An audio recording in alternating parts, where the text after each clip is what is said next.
In the Serengeti Game Reserve in Tanzania, a vast wilderness, there is an old man named Makonde. Mr. Makonde is a former ranger who has been with the game reserve for more than 50 years, from his youth to his old age.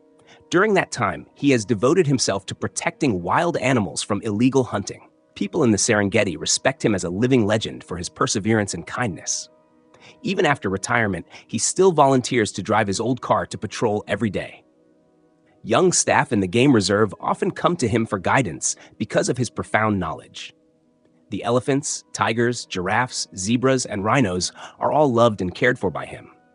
In particular, he pays great attention to the old animals in the safe area where they rest.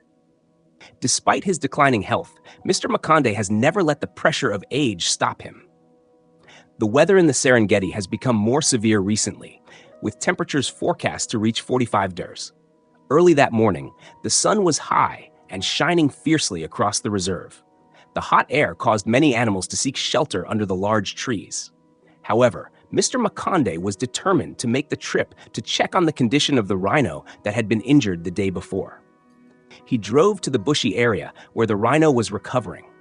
The car slowly rolled on the rough road in the middle of the dry grassland.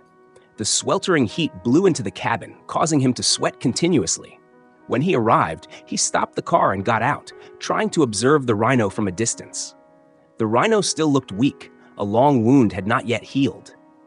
Mr. Makonde gently approached to check on its condition. His eyes were filled with worry and love for this large but vulnerable creature.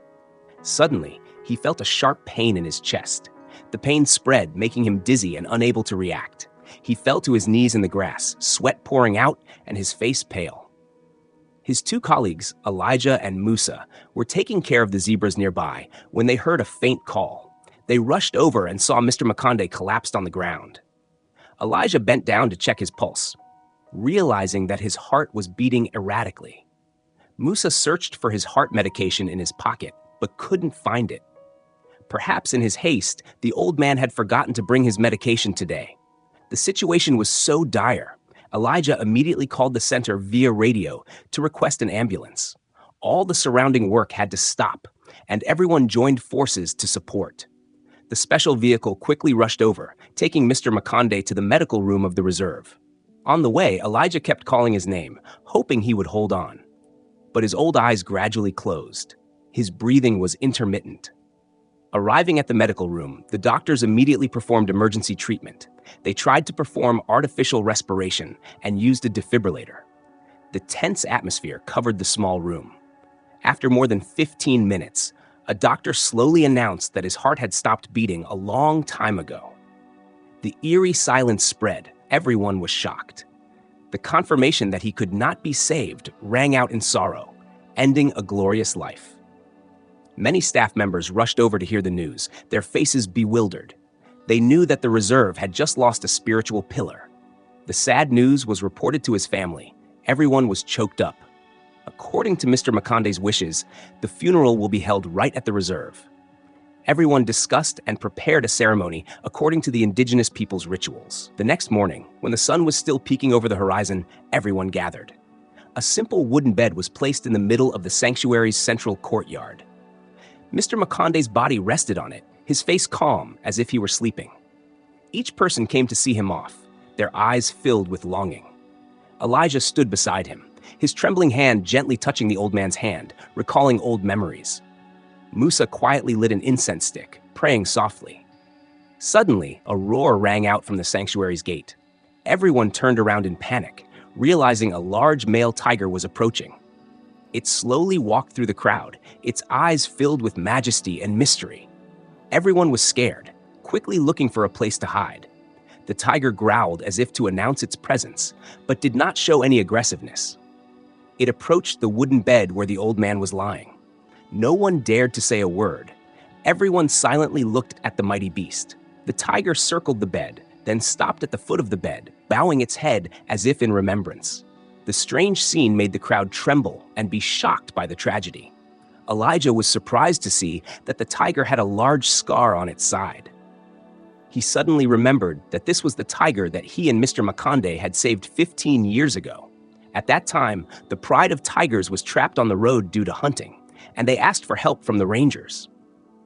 Makonde and Elijah ventured closer, removed the trap, and bandaged the male tiger's wound. From there, the tiger was brought to a safe area, gradually recovered, and returned to the wild. Perhaps it had been silently watching over its benefactor for many years. When it heard that Mr. Makonde had passed away, it somehow came to say goodbye. The story of the tiger's loyalty and gratitude moved everyone. Elijah cautiously approached, trying to calm the tiger. Surprisingly, the tiger just quietly bowed its head, not showing any aggression.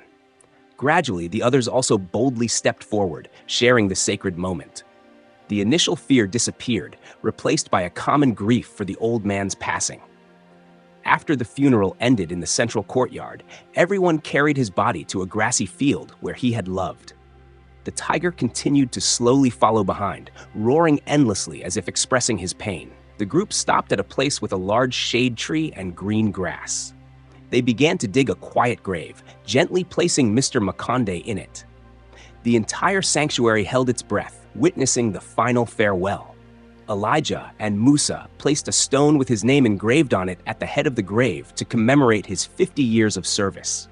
The local people held a prayer ceremony, hoping that his soul would rest in peace in eternity. The tiger stood by the grave, bowing its head for a long time without taking its eyes off him.